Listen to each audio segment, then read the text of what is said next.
네, 안녕하세요. 우리 사순시기 시작하면서 이번 사순시기를 잘 보낼 수 있도록 신자 여러분들에게 우리 신앙연구소에서 나오는 그 물동이라는 사순 문제집을 나눠드렸는데요. 아마 한 주간 보내시면서 문제도 풀어보시고 했을 텐데 그 문제에 대한 해설을 간단하게 여러분들과 함께 하도록 하겠습니다. 그래서 우리 이 시간 시작하면서 먼저 주님의 기도로 시작하도록 하죠. 성부와 성자와 성령의 이름으로 아멘.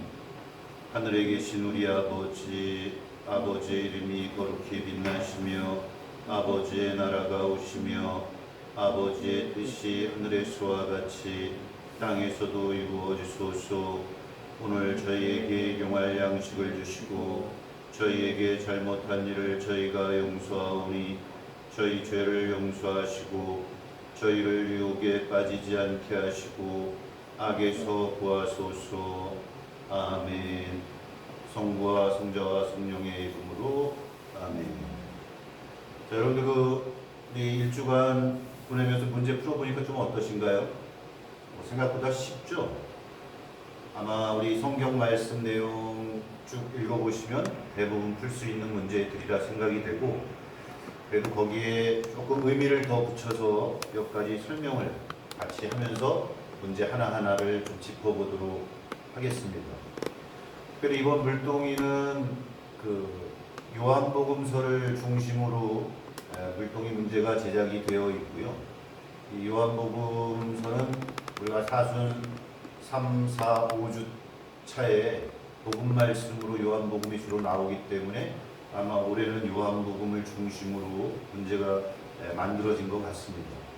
그래서 이번 사순시기 보내면서 요한복음 전체를 한번 읽어볼 수 있는 기회를 지금 제공하고 있는데요.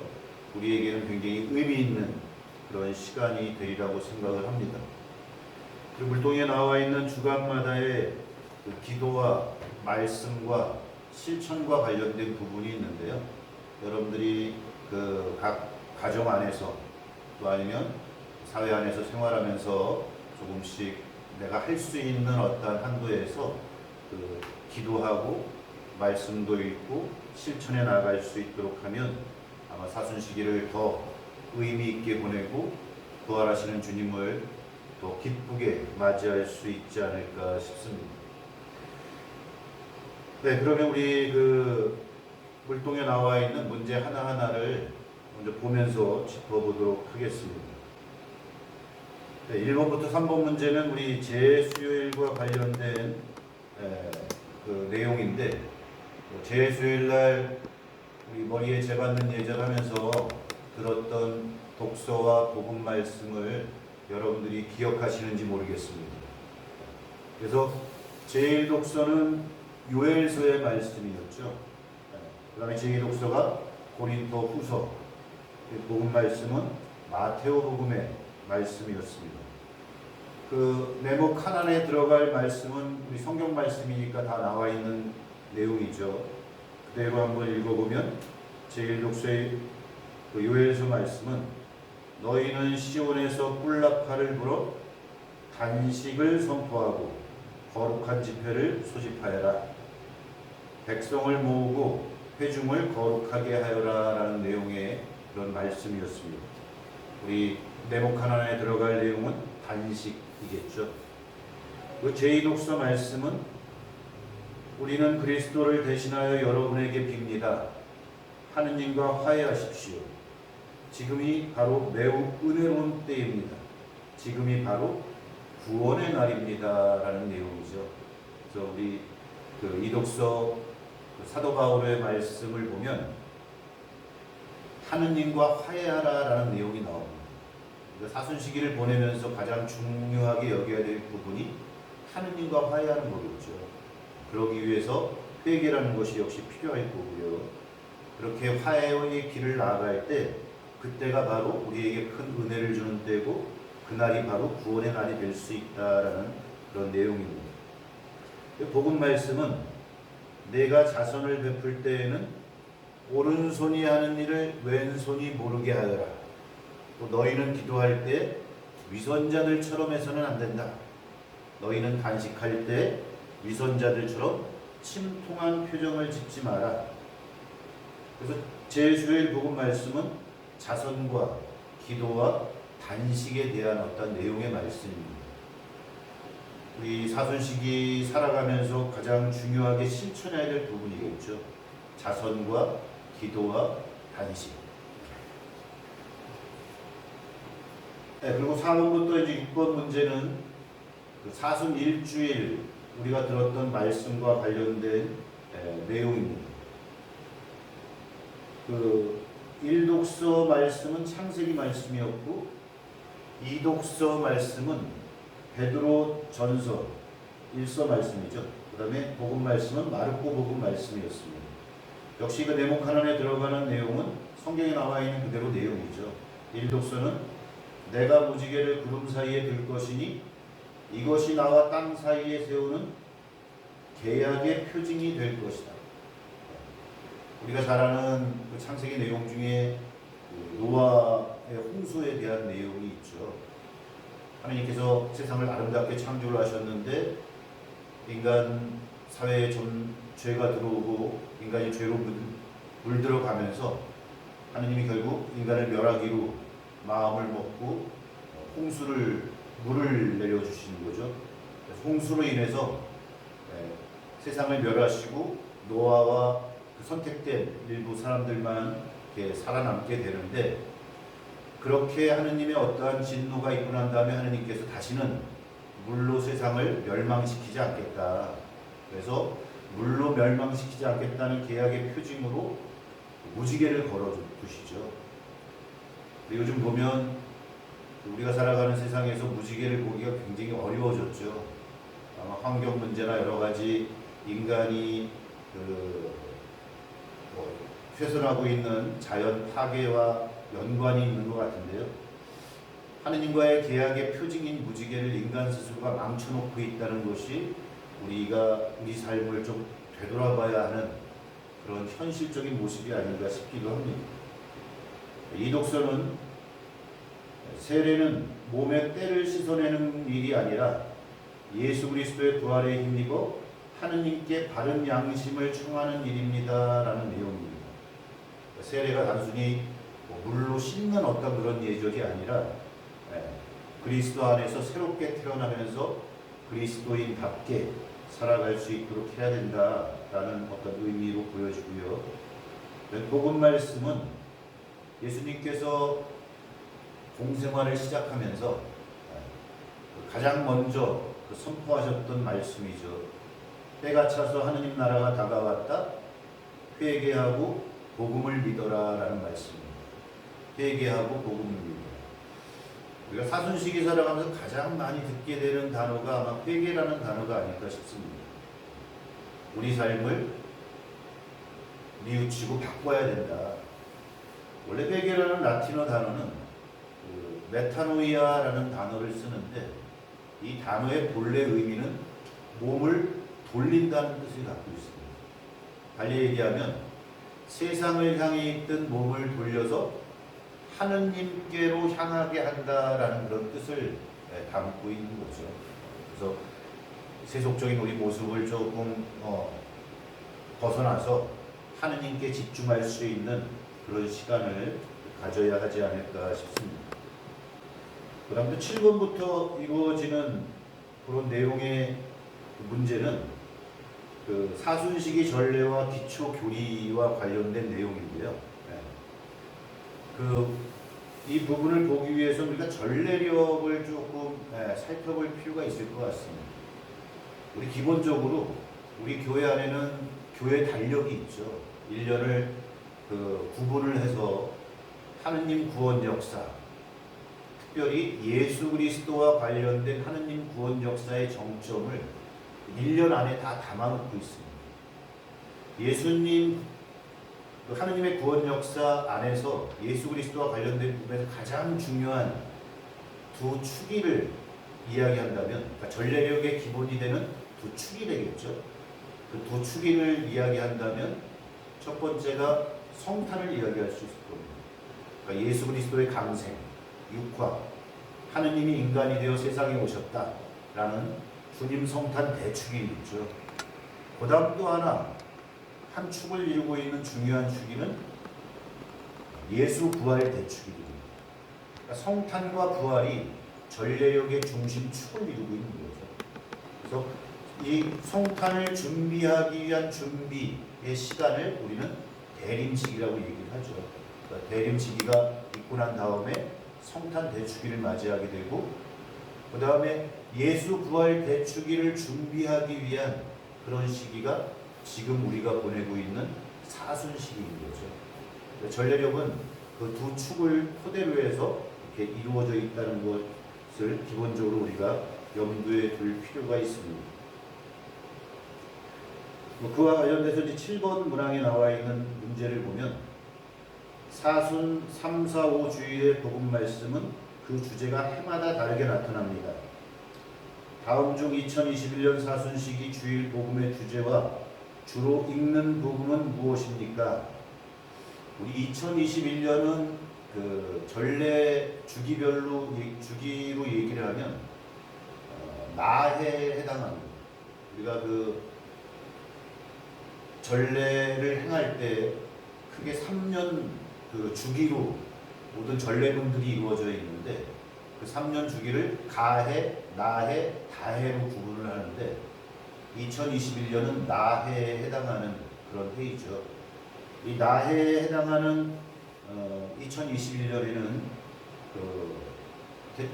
사순 3, 4, 5 주일에 읽는 복음이 요한복음을 읽게 됩니다. 요한복음은 예수 그리스도의 파스카 여정과 관련된 그런 내용의 복음이죠. 참고로 가해는 마테오 복음을 우리가 공독을 하게 되는데 거기는 예수님의 세례의 여정이 담겨져 있고, 다해는 루카 복음을 읽게 됩니다. 이때는 그 참회의 여정을 우리가 보게 되는 거죠. 그래서 8번 문항에 보면 사순시기는 교회가 참회를 특별하게 실행하는 때입니다. 성경과 교구들이 강조하는 회개의 형태에 관한 설명이 잘못된 것을 고르는 겁니다. 먼저 아까 우리 사순 제수요일 시작하면서 복음을 읽을 때 단식과 기도와 자선이 우리 사순시기를 보내면서 필요한 삶의 실천, 중심이 되는 실천 방식이다라고 말씀을 드렸는데, 이 단식은 자신에 대한 회개를 의미하는 것이고 기도는 하느님께 대한 회개를 의미하는 거죠. 거기에 자선은 다른 사람에 대한 회개, 즉 이웃에 대한 회개를 의미하는 것이 바로 자선입니다. 그래서 그 자신과 하느님과 이웃에 대한 회개를 실천하는 방식이 단식과 기도와 자선인 거죠. 8번 문항에 잘못된 것은 바로 4번에 해당하는 부분이죠. 고통을 원망하고 거부하는 비참, 이런 건 없죠. 9번 문항은 이제 OX 문제인데요. OX 문제에서 첫 번째로 사순시기는 제수요일부터 파스카 성야 미사 전까지다. 이게 5일까요? X일까요? 역시 5죠. 그러니까 사순시기는 제수요일에서 시작해서 부활 성야 전까지 이루어지는 거예요. 우리가 보통 이 제수요일부터 부활 성야까지 그 날짜를 쭉 계산을 해보면, 계산해 보신 분 계신지 모르겠어요. 전체 일수가 46일로 되어 있습니다. 우리가 사순시기는 41일을 의미하는데 전체를 계산해 보면 46일이에요. 그럼 왜 6이라는 숫자가 더해졌을까? 그거는 사순시기가 총 6주간에 걸쳐서 이루어져 있는데 주일날인 6일은 사순시기에서 빼야 되는 거죠. 주일날인 6일은 사순시기에서 빠집니다. 그래서 주일을 뺀 나머지 일수 전체가 바로 40일이고 그 시간이 사순시기인 거죠. 주일을 제외하는 이유가 뭘까요? 주일은 말 그대로 주님의 날입니다. 우리 예수님께서 부활하신 날이 성경에 보면 안식일 다음 날로 나오죠. 예수님이 십자가에 못 박혀 돌아가신 날은 안식일 전날입니다. 그럼 안식일은 무슨 요일이겠어요? 토요일이겠죠. 지금도 이스라엘 백성들은, 유대교 신자들은 그 휴일이 토요일입니다. 그러니까 구약에 나와 있는 안식일은 토요일을 이야기하는 거예요. 근데 그 안식일 다음 날 예수 그리스도께서 부활하셨기 때문에 그날을 주님의 날, 주일로 부르는 거죠. 일요일인 그날이 바로 주님의 날인 주일입니다. 그래서 주일날은 주님 부활의 기쁨을 함께 나누는 날이죠. 그래서 사순시기 전체 안에서 주일은 사순시기에 포함이 되질 않습니다. 그래서 주일을 제한 나머지 40일이 사순시기라고 보면 되겠죠. 두 번째 OX 문제는 사순시기는 주님의 순환을 묵상하며 참여하고 속죄하는 시기라 미사 때 기쁨과 환희를 드러내는 찬미 노래인 대영광송을 바치지 않는다. 맞을까요? 틀릴까요?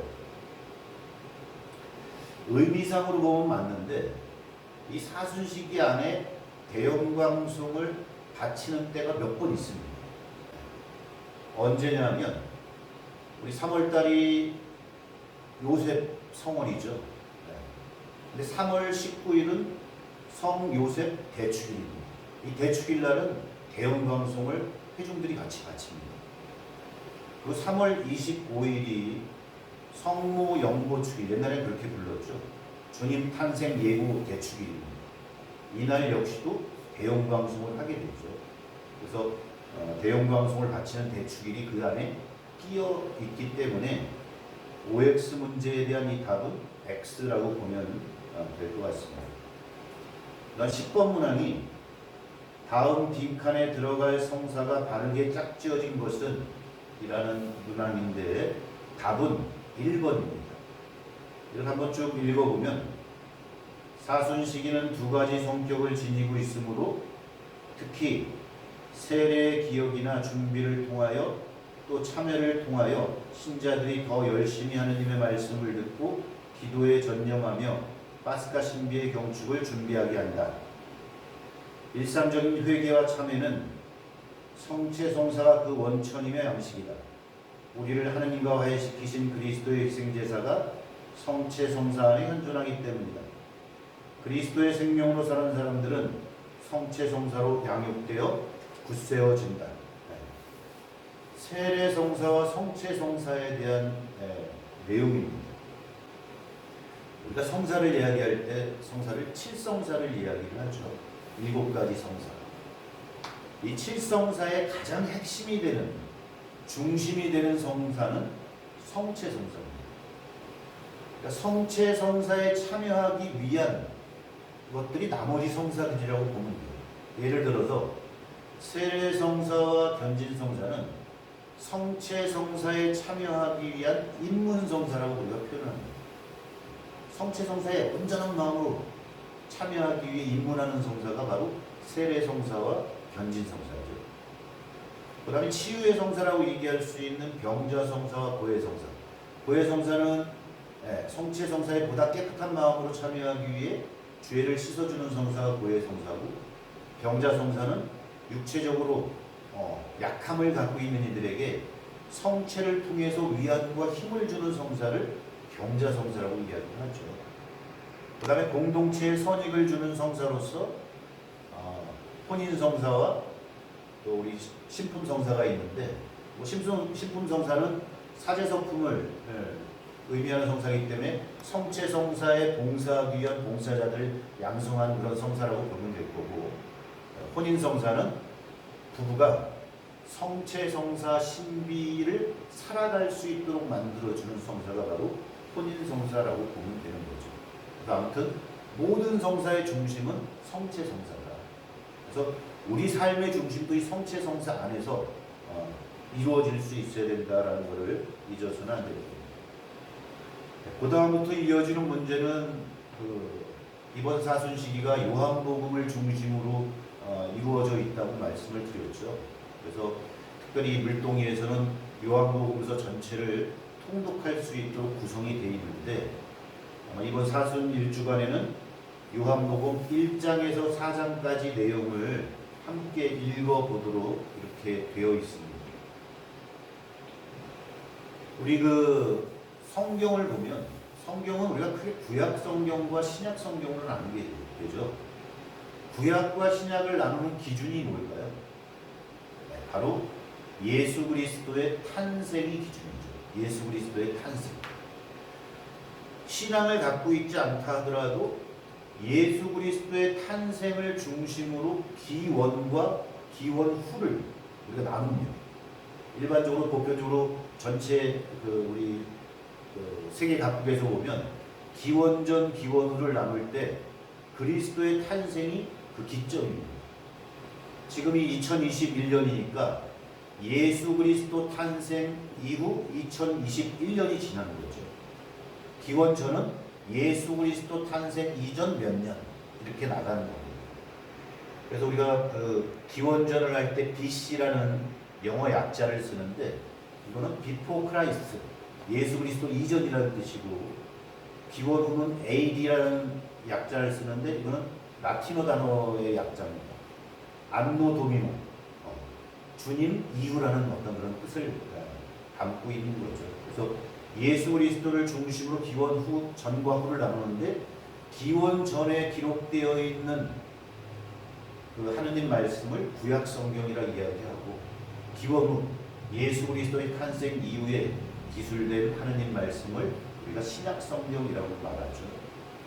우리 천주교에서 얘기하는 구약 성경은 총 46권으로 구성이 되어 있습니다. 그리고 신약 성경은 27권. 전체 합하면 몇 권이에요? 73권이죠. 그래서 우리 가톨릭에서 이야기하는 성경 전체 권수는 73권입니다. 근데 같은 그리스도교라 하더라도 개신교에서 얘기하는 성경 권수는 좀 다르죠. 개신교에서는 66권만을 인정을 합니다. 7권의 차이가 납니다. 어디에서 차이가 나냐면 구약 성경에서 차이가 나죠. 그래서 우리 천주교에서도 구약 성경을 구분을 할 때 이 7권의 책을 제2경전으로 분류를 합니다. 이 제2경전으로 분류하는 이유는 구약 성경이 쓰여진 그 언어가 좀 다르기 때문에 그래요. 나머지 성서들은 대부분 히브리어로 쓰여져 있는데 이 7권의 책은 히랍말, 그리스어로 기술되어 있습니다. 물론 신약 성경은 전체가 다 그리스어로 기술이 되어 있습니다. 그 차이에 의해서 성경 그 부분이 조금 다르다는 거 우리가 참고적으로 기억할 필요가 있겠죠. 특별히 그 신약 성경 안에서도 신약 성경의 가장 중요한 부분은 역시 복음서겠죠. 네. 복음서인데 복음서를 우리가 사복음서를 이야기를 합니다. 네. 사복음서 중에 마테오, 마르코, 루카복음은 내용이나 형식들이 비슷합니다. 중복되는 내용들이 많습니다. 사실 뭐 예수 그리스도의 행적을 담아놓은 그 내용이기 때문에 많은 부분 중복될 수밖에 없는 게 사실이지만 마테오, 마르코, 루카복음은 중복되는 부분이 많습니다. 그래서 성경을 보면 마테오 복음을 읽던 마르코 복음을 읽던 루카 복음을 읽던 어느 단락마다 거기에 연관된 비슷한 내용이 마태복음, 다른 복음서에는 어느 부분에 나와 있다라는 게 장조를 표기가 되어 있죠. 그래서 마테오, 마르코, 루카 이 세 개 복음을 공관복음으로 구분합니다. 공관복음.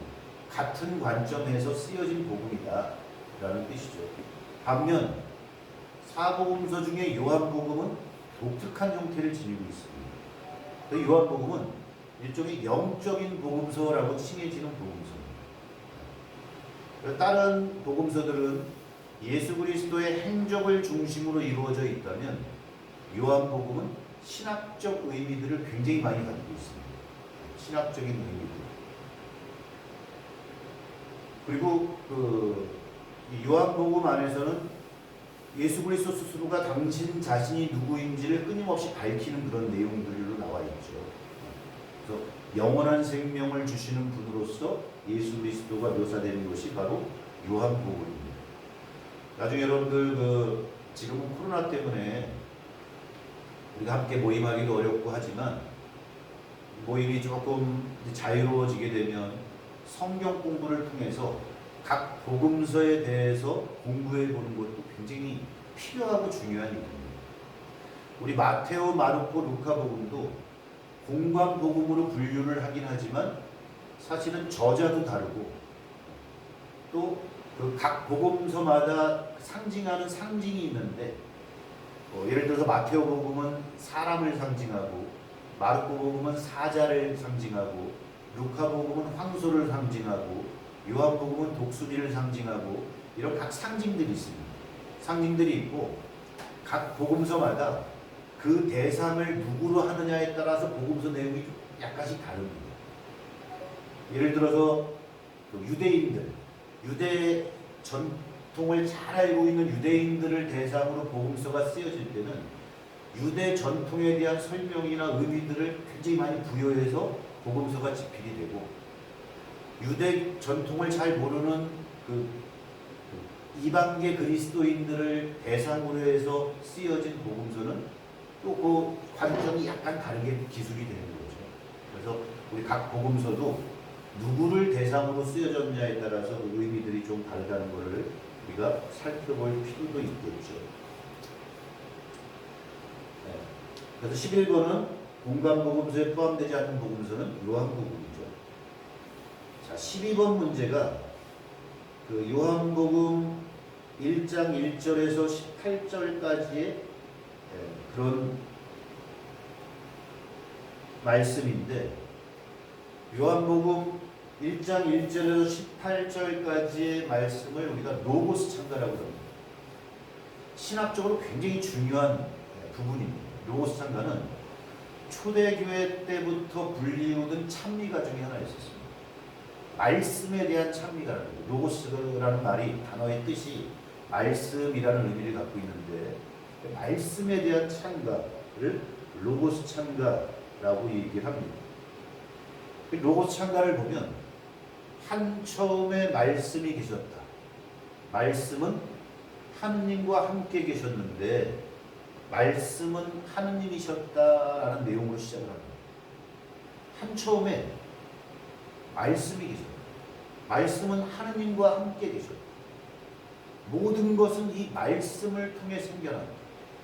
그리고 이어지는 내용이 말씀이 사람이 되시어 우리 가운데 사셨다. 말씀이 사람이 되시어 우리 가운데 사셨다. 우리가 바치는 삼종 기도 내용 중에 말씀이 사람이 되어 우리 가운데 계시도다. 그런 기도문이 있죠. 한 처음에 하느님과 함께 계셨던 그 말씀이 사람이 되어 우리 가운데 오셨는데 그분이 누구겠어요? 바로 예수 그리스도이신 거죠. 그래서 예수 그리스도는 본질적으로 처음 세상을 창조할 때 하느님과 함께 계셨던 창조적 능력을 지니신 말씀 자체이신 분이 바로 예수 그리스도랍니다. 우리 창세기 구약성경 첫 장에 보면 하느님 창조의 얘기가 나오죠. 하느님이 말씀으로 모든 걸 창조하십니다. 모든 걸 이룰 수 있게 만드는 강력한 힘인 거죠. 말씀. 그 말씀이 우리 가운데 오십니다. 그래서 예수님의 어떠한 그 공생활 속의 기적을 보면 예수님은 병자들을 고쳐주시거나 마귀를 쫓아내시거나 5,000명을 먹이시거나 풍랑을 잠재우시거나 전부 당신의 능력 있는 그 말씀 한마디로 모든 것들을 다 이루시죠. 자, 아까 우리 성사생활의 가장 중심이 성체성사라고 말씀을 드렸습니다. 성체성사. 성체성사는 빵이 예수 그리스도의 몸으로 거룩한 변화를 일으키는 그런 성사죠. 성체성사. 성찬의 어떠한 의미가 이루어지는 그런 성사. 그래서 이 성체성사에서 어떻게 빵이 예수 그리스도의 몸으로 변화될 수 있는가, 그걸 우리가 성변화라고 얘기를 합니다. 거룩한 변화. 그 변화가 이루어지는 시점이 언제냐? 시점이 언제냐 하면 바로 시점이 언제냐 하면 너희는 모두 이것을 받아 먹어라. 이는 너희를 위하여 내어줄 내 몸이다 라는 예수님의 말씀이 예수 그리스도를 대리하는 사제를 통해서 선포가 될 때 그 변화가 일어나는 거예요. 왜 그게 가능하냐? 예수님은 예수님의 말씀 자체는 어떤 무에서 유를 창조하는 창조적 능력을 지니신 말씀이기 때문에 우리 눈에 보이는 빵이 예수 그리스도의 몸으로 변화를 이룬다는 게 성체성사 신학의 핵심입니다. 그래서 우리는 그 변화된 예수 그리스도의 몸을 직접 받아 모시게 되는 거죠. 생명의 양식. 그래서 우리가 성체성사에 자주 참여해서 그리스도와의 완전한 일치를 이룰 수 있도록 노력하는 것 무엇보다 중요하겠죠. 그 이후에 나오는 문제들은 우리 요한복음 1장에서 4장까지 내용을 읽어보면 충분히 맞힐 수 있는 그런 문제들입니다. 13번에 보면 세례자 요한에 관한 설명으로 올바른 것은 바로 2번이죠. 예수님이 오시는 것을 보고 세상의 죄를 없애시는 하느님의 어린 양이시다 라고 말했다. 바로 세례자 요한이 예수 그리스도를 보고 저분이야말로 우리를 구원해 주실 하느님의 어린 양이시다 라고 이야기한 거죠. 우리 다른 복음서를 통해서 보더라도 세례자 요한은 예수 그리스도께서 오시기를 미리 준비한 그런 예언자. 그래서 세례자 요한을 구약시대의 마지막 예언자라고 표현하기도 하고 아니면 신약의 첫 번째 예언자라고 표현하기도 합니다. 그러니까 그리스도의 오심을 예비시킨, 준비시킨 예언자가 바로 세례자 요한이었죠. 세례자 요한은 내 뒤에 나보다 더 훌륭하신 분이 오실 텐데 나는 그분의 신발끈을 풀어드릴 만한 자격조차 없다. 그분은 더욱 커지셔야 하고 나는 더욱 작아져야 된다. 그런 말씀을 했던 그런 예언자죠. 자, 요한복음에는 예수님께서 당신의 영광을 드러내신 표징이 7가지가 나옵니다. 그 중에 처음 일으킨 표징은 바로 요한복음 2장에 나온 카나의 혼인잔치, 즉 물을 포도주로 변화시킨 그 표징이죠. 첫 번째 기적을 이야기하는 겁니다. 그 다음 두 번째 이루어진 기적은 그 왕실 관리의 아들을 살려주신 기적이죠. 그 다음 세 번째가 벳자다 연못에서 병자를 고쳐주시는 기적. 네 번째가 5,000명을 먹이신 기적. 그리고 다섯 번째가 물 위를 소경을 고쳐주신 기적. 네, 일곱 번째가 죽었던 라자로를 다시 소생시키는 기적. 이 기적들이 7가지 표징입니다. 15문제는 예수님께서는 내 아버지의 집을 잠사하는 집으로 만들지 말라라고 이르시며 예루살렘 성전을 정화하셨습니다. 그러면서 이 성전을 허물어라. 그러면 사흘 안에 다시 세우겠다고 하셨을 때 예수님이 사흘 안에 다시 세우실 성전은 무엇을 의미합니까? 그 성전은 뭘 의미하겠어요? 사흘 만에 다시 세운다는 성전은 무슨 건물로서의 성전을 이야기하겠어요? 그렇지 않죠. 부활하실 예수 그리스도의 몸을 의미하는 거죠. 그 다음 16번 문제는 유다인의 최고위의 의원인 니고데모와의 대화에서 누구든지 물과 성령으로 태어나지 않으면 하느님 나라에 들어갈 수 없다고 말씀하십니다.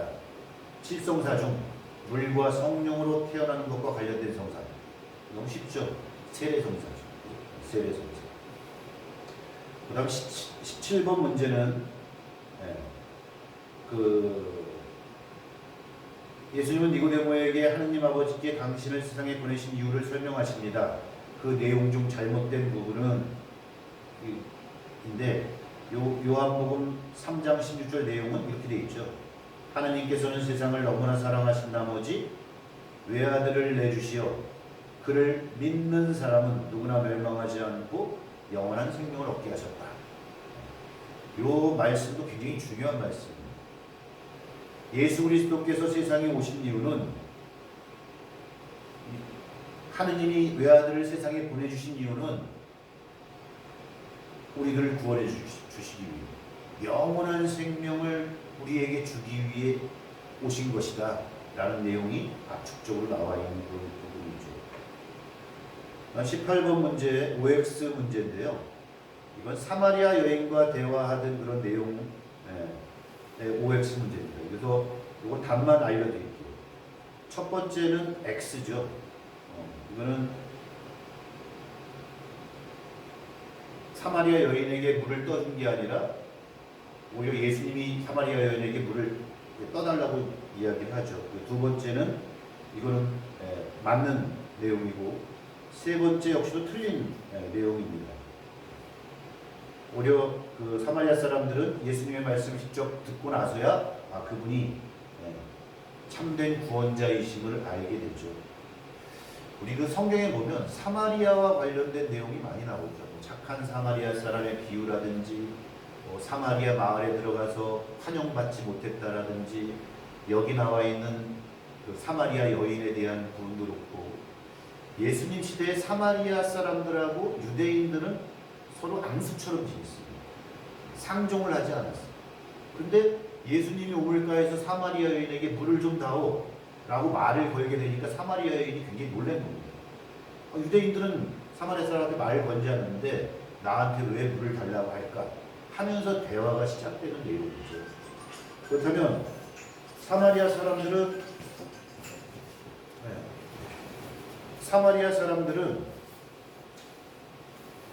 왜 유대인들과 앙숙처럼 지냈을까? 그거는 그 이스라엘의 역사하고 연관이 있습니다. 여러분들 그 구약의 역사 중에 이스라엘 역사에서 이스라엘이 가장 전성기를 누렸을 때가 언제겠어요? 우리가 너무도 잘 알고 있는 이스라엘의 임금이 다윗과 솔로몬 시대겠죠. 그때 이스라엘은 전성기를 누렸습니다. 근데 솔로몬 말기에 가가지고 솔로몬의 어떤 총명함도 사라지고, 솔로몬이 죽고 나서 그 아들 때 가서 나라가 분열이 됩니다. 마치 지금 우리나라가 남북으로 분단되어 있듯이 그 당시 이스라엘이 남유다와 북이스라엘로 분단이 되고 맙니다. 그래서 12개 지파 중에 10개 지파는 북이스라엘을 구성을 하고 2개 지파만이 남유다를 구성해서 왕조가 두 왕조로 갈리게 되죠.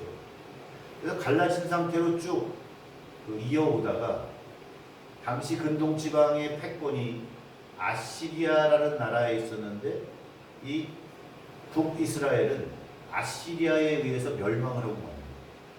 그게 기원전 722년경에 멸망을 하죠. 그리고 나서 그 아시리아의 뒤를 이은 제국이 바빌로니아 제국이었습니다. 이 바빌로니아 제국에 의해서 남유다가 586년에 멸망을 합니다. 기원전 586년. 그러니까 완전 이스라엘이 전부 멸망을 한 거죠. 그 바빌로니아에 의해서 멸망을 하면서 당시 남유다에 있던 왕족들과 그 무슨 예언자들과 이런 고관들이 바빌로니아로 유배를 당합니다. 그러니까 바빌로니아의 그 제국의 정책은 한 나라가 그대로 있으면 그 안에서 독립운동도 일어나고 뭐 여러 가지 상황이 안 좋아질 수 있으니까 민족과 민족을 이렇게 섞어버립니다. 그래서 그 유대인들 중에 상당수가 바빌로니아로 유배를 가고, 또 다른 지역에 있는 사람들 중에 상당수가 이스라엘로 이주를 오게 됩니다. 그 이주 왔던 사람들이 주로 머물며 살던 지역이 사마리아 지역에 있었습니다. 그 사마리아 지역에 남아있던 유대인들은 이방 민족과 섞이면서 본인들 고유의 유대교 전통을 제대로 지켜나갈 수가 없었어요. 그러니까 이방 문화하고 자꾸만 이렇게 뒤섞여 버리게 된 거죠. 반면에 바빌로니아로 유배를 갔던 사람들은 유배 생활 중에서도 자기들의 전통을 지키기 위해 굉장히 노력했습니다. 지금도 유대인들이 대단한 것처럼 그 당시에도 똘똘 뭉치는 그런 것들이 대단했는 모양입니다. 그래서 스스로의 문화나 전통들을 지키고 있다가 바빌로니아가 멸망을 하고 페르시아가 어떤 그 인근 지역을 제패를 할 때 페르시아 고레스 황제에 의해서 기원해도 좋다는 칙령을 받게 되죠. 그래서 50년 만에 자기 고향으로 돌아오게 됩니다. 근데 고향으로 돌아와 봤더니 사마리아 지역에는 유대계 전통을 제대로 지키지 못하는 그런 일종의 유대인들, 일종의 그 혈통이 막 뒤섞인 사람들이 살고 있는 거예요. 그러니까 저 사람들은 우리 전통을 저버렸다 해서 배격을 하게 되죠. 그리고 자기들이 예루살렘에 다시 성전 건축을 시작을 할 때 사마리아 지역에 있는 사람들도 우리도 성전 건축에 함께 참여해달라고 요구를 하는데 그거를 참여하지 못하도록 막아버립니다. 거기에 사마리아 사람들이 앙심을 품고 성전을 짓지 못하도록 온갖 방해를 또 다 가하게 되죠.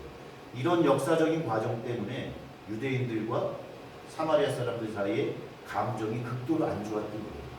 그 내용을 바탕으로 우리 복음서 안에 예수님이 사마리아 지역과 관련된 여러 가지 내용들이 등장을 하는 거죠.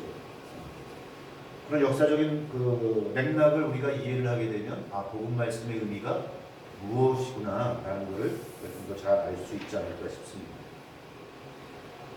그다음 19번의 문제가 예수님은 사마리아 여인과 대화해서 진실한 예배를 드리는 이는 어떤 예배를 드려야 한다고 말씀하셨나요? 이거는 영과 진리 안에서 드리는 예배인 거죠. 예배하는 장소가 중요하지 않다는 겁니다. 예수님은.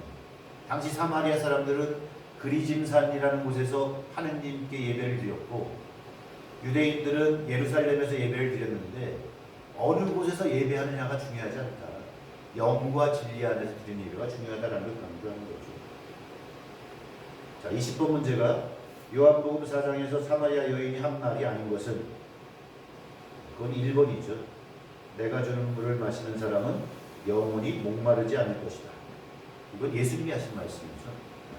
내가 준 물을 마시는 사람은 영원히 목마르지 않을 것이다. 우리 아까도 말씀드렸지만 요한복음은 영적 복음서라고 말씀을 드렸습니다.